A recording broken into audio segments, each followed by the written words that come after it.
दोस्तों नमस्कार, आप देख रहे हैं BR26 खेसारी और BR26 खेसारी चैनल में आपका स्वागत है।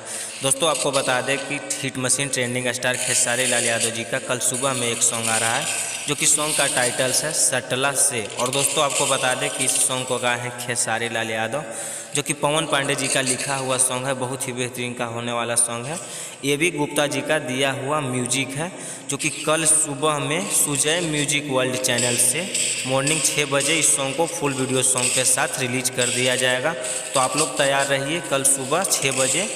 और दोस्तों आपको बता दें कि इस सॉन्ग में एक्टर्स के रूप में काम की है तनुश्री जी, जो कि बहुत ही बेहतरीन का एक्टर है, भोजपुरी एक्टर। और दोस्तों आपको बता दें कि अगर आप लोग इस चैनल पर न्यू हैं तो चैनल को सब्सक्राइब करके बेल आइकन को ऑल कर लीजिए, ताकि आपको भोजपुरी से जुड़ी हर अपडेट आपको सबसे पहले मिलता रहे।